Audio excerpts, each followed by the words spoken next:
Welcome to LearnEng. Learn it, feel it, live it. So the other day, one of my students came up to me just glowing with pride, and he said, "Emma, I am doing very good in English." And my heart just melted. I was so thrilled with his confidence. But, and there's always a but for an English teacher, right? I knew we had a perfect teaching moment. He was making this tiny but super common adverb mistake. It's one I hear all the time, and today we are going to fix it, along with 4 other trucky ones. So let's just dive right into that first mistake, the exact one my student made.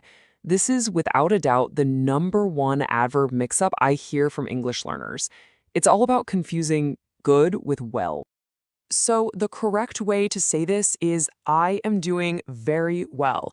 But you might be wondering, okay, Emma, but why? And that's the golden question.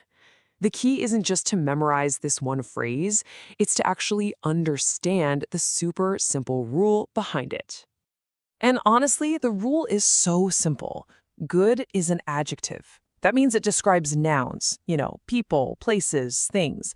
Think of a good day or a good pizza. But well is our adverb. It's all about describing verbs, the actions. So in my student's sentence, the action word is doing. So how is he doing?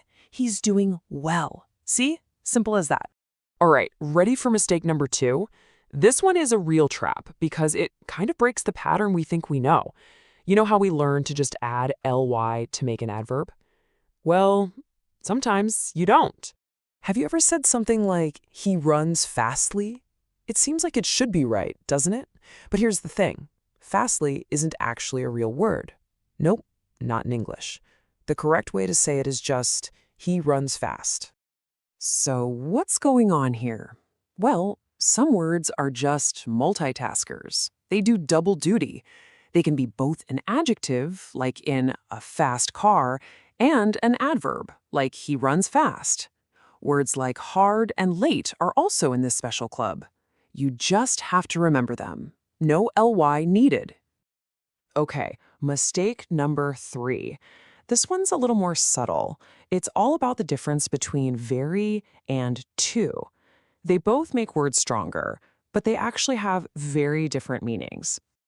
Let's look at this sentence. I am very tired to study. It sounds a little off, right? Now watch what happens when we swap just one word. I am too tired to study. Boom, perfect. That one small change makes all the difference. Here's the simple rule. Very just means a lot. I'm very happy. It just adds emphasis. But to implies a problem. It means there's so much of something that it's causing a negative result. I'm too tired to study means my tiredness is a barrier. It's stopping me. So if you spot a negative consequence, you're almost always going to use to. Moving right along to mistake number 4. I hear this one when people really, really want to emphasize something, but it ends up making their English sound a bit unnatural. I'm talking about repeating adverbs. For example, saying something like, he spoke very loudly. It just sounds a little clunky, doesn't it? In English, we just don't double up on adverbs like that for emphasis. The real fix is so much cleaner. The rule is as straightforward as it gets. Don't repeat the adverb. Instead, grab a different, stronger word to intensify it. Words like very, extremely, or incredibly are perfect for this. So you got, he spoke very loudly, or even, he spoke extremely loudly. It's stronger and so much more natural. And here we are at our 5th and final common mistake for today. This one isn't about choosing the wrong word, but about putting the right word in the wrong place. Adverb placement is a huge deal. It can completely change the meaning of your sentence. Take a look at this sentence. I only speak English sometimes. It's confusing. Does it mean that when you speak, English is the only language you use? Or does it mean you speak English, but not very often? Now, watch what happens when we just move that adverb. I sometimes only speak English. Ah, now it's perfectly clear. So the key is to think about what your adverb is really describing. And here's a great rule of thumb for adverbs of frequency. Always, often, sometimes. They usually go right before the main verb. For example, I always drink coffee, or he often walks to work. Easy. Okay, that was a lot of information, I know, but you did an amazing job. So now for the fun part.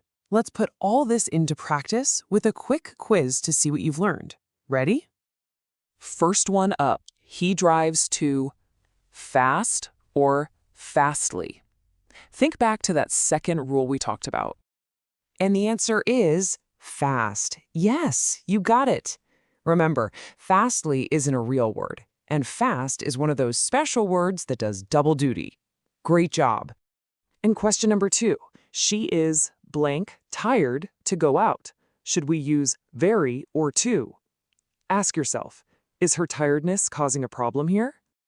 That's right. The answer is to. Her tiredness is the reason she can't go out. It's that negative result we talked about. You are totally getting the hang of this. Fantastic work! You now know 5 of the most common adverb mistakes, and even better, you know how to fix them. But the most important step is always to practice and actually use what you've learned. So, I have a little mission for you. Down in the comments, write just one sentence using an adverb correctly. It can be about anything. Show me you can use well, fast, to, or maybe place an adverb perfectly in a sentence. I absolutely can't wait to read what you come up with.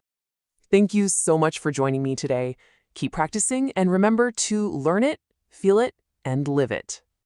Thank you so much for being here today. If you found this helpful, it would mean the world if you'd give it a like and subscribe so you don't miss our next episode.